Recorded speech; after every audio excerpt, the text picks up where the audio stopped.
This is a Victorian literature lesson from the Harris Federation. As it's in the format of a video, you can pause and rewind anytime you like. There will be tasks for you to complete, so do pause when you need to complete them. Make sure your sound is turned up, as there will be narrations for you to follow, as well as readings. Hello and welcome to today's lesson on Frankenstein by Mary Shelley, The Creature's Account. Cast your mind back to last lesson. What can you remember about the creature? To challenge yourself, think about how might the creature be feeling? Jot down your ideas in a spider diagram or a list, however you like. Let's think about how the creature is feeling. Let's remind ourselves of lines 33 to 36. I started from my sleep with horror.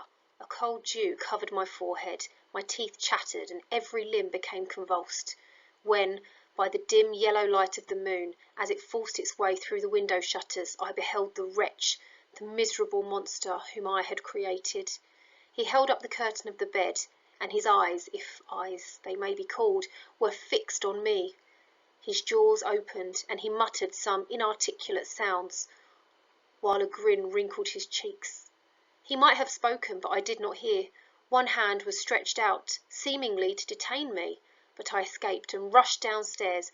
I took refuge in the courtyard belonging to the house which I inhabited, where I remained during the rest of the night, walking up and down in the greatest agitation, listening attentively, catching and fearing each sound as if it were to announce the approach of the demoniacal corpse to which I had so miserably given life. Now there are different interpretations of this creature.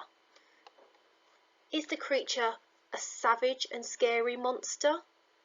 Or is the creature frightened and misunderstood? What do you think? Let's take the quotation, miserable monster. There are two interpretations, that the creature is savage and scary, a monster like the orange thought bubble.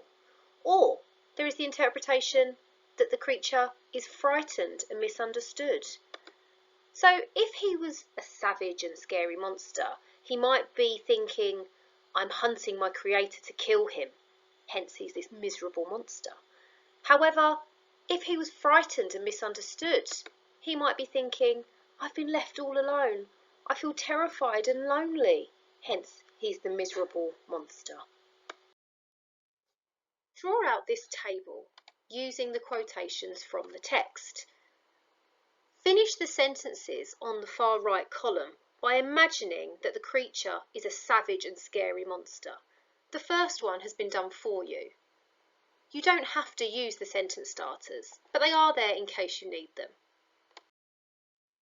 Now imagine an alternative interpretation.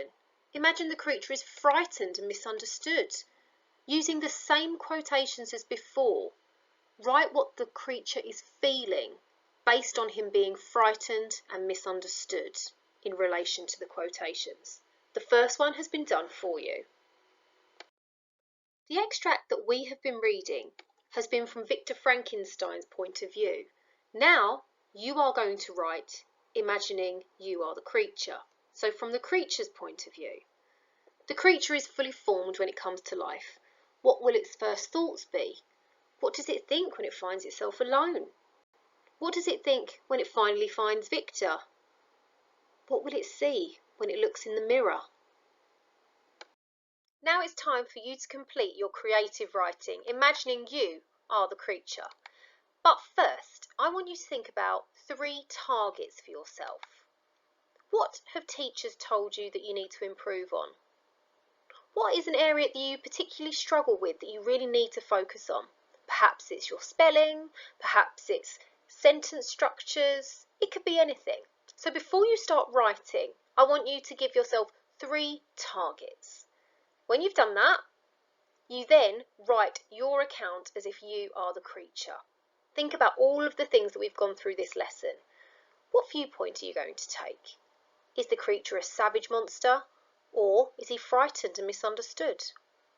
Once you've completed your 2 or 3 paragraphs, I want you to check your work and annotate or highlight where you have met the targets that you gave yourself before you started writing. Good luck!